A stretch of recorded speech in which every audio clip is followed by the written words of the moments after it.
అంటే మీరు చేయని క్యారెక్టర్ లేదనుకుంటా కదా, మైథలాజికల్ కానీ సోషల్ కానీ? ఉన్నాయండి, అన్ని ఇంకా ఉన్నాయి, చాలా ఉన్నాయి, చేసాం. గెటప్లు అంటే బిగినింగ్లో అంత హీరోగా అయిపోయాం కదా, దానివల్ల ఏంటంటే కొన్ని చేయగలిగాం. మా మైథాలజీలో రకరకాలు చేసాం. బట్ టీవీకి కమర్షియల్ సీరియల్ చేశాను, టీవీలో ఫైట్స్ చేసాం, సాంగ్స్ చేసాం, అన్నీ చేసాం. సినిమాలో ఏవి చేశారు అన్నీ చేశాను.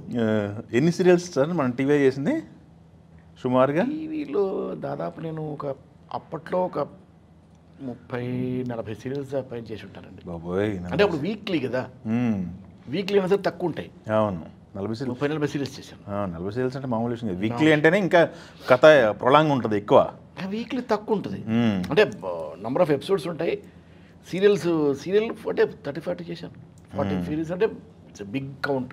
ఈరోజు డైలీ సీరియల్స్కి వచ్చేసింది మొత్తం. డైలీ సీరియల్ వచ్చింది. డైలీస్ నేను చేయలేదండి ఎక్కువ, నాకు తెలిసి 2-3 చేశాను అంతే. ప్రొడక్షన్ చేసింది సార్? ప్రొడక్షన్స్ నేను 6 సీరియల్స్ నా సొంత ప్రొడక్షన్స్ చేశాను. తర్వాత ఒక 2 సీరియల్స్ మన కిరణ్ మేమంతా కలిసి చేసాం, కొలాబరేషన్లో చేశారు. ఒకటేమో నేను కిరణ్ కలిసి చేసాం, ఒకటేమో నేను నలుగురం కలిసి చేసాం. అచ్యుత్ గారు, మీరు, నేను, కాదంబరి కిరణ్ గారు, నలుగురు కలిసి చేసాం. Okay okay. ఒకటి వెంచర్స్ ఏంటి సార్? ప్రొడక్షన్ నిర్మాతగా మీరు ప్రాఫిటబుల్ నిర్మాత లేకపోతే? నాకెప్పుడు నష్టం లేదండి. నష్టాలు యాక్చువల్ నష్టం అంటే మనం కలిసి చేసిన దానికి నష్టం వచ్చింది. ఓహ్, నేను సొంతంగా చేసిన దానికి దేనికి నష్టం లేదు. వేరే చేసుకున్నారా? ఎందుకు నష్టం వచ్చింది ఏంటనేది? Lot of reasons. Okay, super అండి. అయితే మనకి మీరు స్వతహాగా ఒక నటుడు అవ్వాలని చెప్పేసి ఒక ఇన్స్టిట్యూట్కి వెళ్ళి ట్రైనింగ్ తీసుకొని వచ్చిన నటుడు కాదు. ఎలా నటుడిగా అయ్యారు? మీ ప్రొఫెషన్ ఏంటి? Basic profession? అడ్వకేట్. నేను హైకోర్టు అడ్వకేట్గా ప్రాక్టీస్ చేశాను. చాలా పెద్ద ప్రాక్టీస్ వదిలేసాను. చాలా పెద్ద ప్రాక్టీస్ వదిలేసాను. వదిలేసిన టైంలో మీ ఏజ్? అరౌండ్ 30. ఎంగేజ్లో పెద్ద డిసిషన్ తీసుకున్నారు. ఎంగేజ్లో చాలా పెద్ద ప్రాక్టీస్. అసలు అడ్వకేట్గా అంత తక్కువ ఏజ్లో అంత ప్రాక్టీస్ ఎవరికి ఉండదు. It's a rare combination. అది హైకోర్టులో ఎక్స్క్లూజివ్ హైకోర్టు. నేను ఇంకెక్కడ చేయలేదు. అంటే మొదట్లో లోవర్ కోర్ట్స్ చేశాను, అడ్మినిస్ట్రేటివ్ ట్రైబ్యునల్ చేశాను, తర్వాత అన్ని కోర్ట్స్ చేశాను బిగినింగ్లో. తర్వాత ఒక విదిన్ 3 years ఇట్ సెల్ఫ్ నేను హైకోర్టుకి ఎక్స్క్లూజివ్ అయిపోయాను. అండ్ అక్కడ దాదాపు ఒక 5 years చేశాను.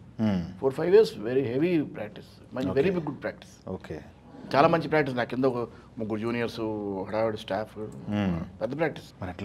ఆ టైంలో అంత పెద్ద ప్రాక్టీస్ అన్నది ఆ ఏజ్ గ్రూప్లో ఎవరికి లేదు.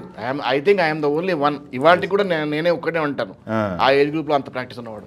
అదే కంటిన్యూ అయితే ఇప్పుడు గంటకు ₹1 తీసుకునే అడ్వకేట్లు కూడా ఉన్నారని మనం వింటున్నాం. ఢిల్లీ నుంచి వచ్చారు. అయ్యుండేదేమో, అలా అయ్యుండేవాడిని కూడా తెలీదు. ఎందుకంటే అప్పటికే ఆ ఏజ్లోనే I was commanding very good practice, చాలా మంచి ప్రాక్టీస్. కొన్ని డిస్ట్రిక్ట్స్ మొత్తం నా చేతిలో ఉండేవి. అబ్బో, అప్పట్లో TNG's union was in my hand. ఓహో, whole union was in my hand. అది వదిలేసి సినిమాల్లోకి వస్తున్నారంటే మీ ఇంట్లో నుంచి పర్మిషన్ ఎలా వచ్చింది? ఎలా వచ్చిందంటే అది నేను ఎప్పుడు అనుకోలేదండి. నేను ఇక్కడ ఆర్టిస్ట్ అవ్వాలని నేను ఏ రోజున అనుకోలేదు. సినిమా ఆర్టిస్ట్ అవ్వాలి అని నేను ఏ రోజున అనుకోలేదు. ఎందుకంటే నాకు చాలా స్ట్రాంగ్ ఫీలింగ్ ఏంటంటే సినిమా ఇండస్ట్రీ అన్నది ఇట్స్ స్పెక్యులేషన్. ఓకే, అవ్వచ్చు అవ్వకపోవచ్చు. కనుక నేను ఎప్పుడు దీనివైపు వెళ్ళాను. నేను I'm an actor since my childhood. Okay okay. నేను థియేటర్ చేశాను, చాలా చేశాను. Okay okay. చిన్నప్పటి నుంచి థియేటర్ చేశాను యాజ్ ఎ చైల్డ్ ఆర్టిస్ట్. అంటే మీరు నటుడుగా అది 40 ఏళ్ళు కూడా కాదు, ఇంకా ఎక్కువే. చిన్నప్పటి నుంచి బాగుంది ఆర్టిస్ట్ అనుకోవచ్చు. చాలా చిన్నప్పటి నుంచి. ఓకే, స్కూల్లో జస్ట్ హై స్కూల్ అంతే, ఇంకా హై స్కూల్ కూడా రాలేదు నేను. వీళ్ళు 7th క్లాస్లో ఉన్నప్పటి నుంచి నేను ఐఎమ్ యాక్టర్. ఓకే, అక్కడ స్టార్ట్ చేశాను థియేటర్. ఆ తర్వాత మా గురుగారితో పాటు వాళ్ళ సమాజంలో స్టార్ట్ చేశాను. అక్కడి నుంచి నా సొంత సమాజం పెట్టుకుని నేను మళ్ళీ స్టార్ట్ చేశాను. అక్కడి నుంచి నేను, భరణి, సుందరం వీళ్ళంతా కలిసి కాంబినేషన్లో మళ్ళీ కంటిన్యూ చేసాం. అక్కడి నుంచి అలా వెళ్ళి దాదాపు 85 దాకా నాటకాలు చేస్తూనే ఉన్నాను నేను. థియేటర్ చేస్తున్నాను 85 దాకా. ఓకే, 85లో ఫస్ట్ సినిమా చేశాను సరదాగా. ఫస్ట్ సినిమా సరదాగా చేశాను. ఫస్ట్ ఒక 2-3-4 సినిమాలు సరదాగా చేశాను. అంటే ప్రాక్టీస్ చేసుకుంటూ సరదా చేశాను. ఊరికే వాళ్ళు పిలిస్తే. వాళ్ళు పిలిచారా మిమ్మల్ని లేకపోతే? మాగంటి రవీంద్రనాథ్ చౌదరి గారి ద్వారా వెళ్ళాను నేను. ఓకే, ఆయన నన్ను హీరోయిన్ చేద్దామని తీసుకెళ్లారు.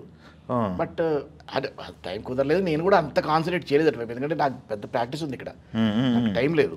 ఓకే, అంత నేను కాన్సన్ట్రేట్ చేయలేదు. ఫస్ట్ సరదాగా స్టార్ట్ అయింది. సరదాగా స్టార్ట్ చేశాను. 3-4 సినిమాలు అయిపోయిన తర్వాత 4వ సినిమాను 5వ సినిమాను నేను చేస్తున్న టైంలో నాకు తెనాలి రామకృష్ణ వచ్చింది ఆఫర్.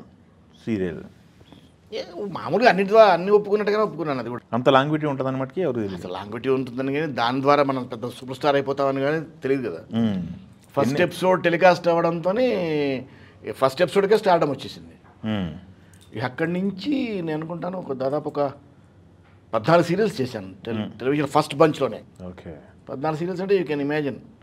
రోజు ఉదయం 5:30కి బయలుదేరితే రాత్రి 3:30కి వచ్చేవాడిని తెల్లవారుజామున.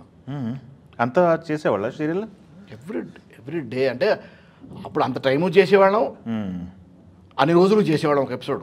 ఓకే తెనాలి రామకృష్ణ భోజరాజ్ కథలు నేను ఫస్ట్ నుంచి చేస్తున్న టైం లోపల we use to work minimum of 3 days ఒక ఎపిసోడ్.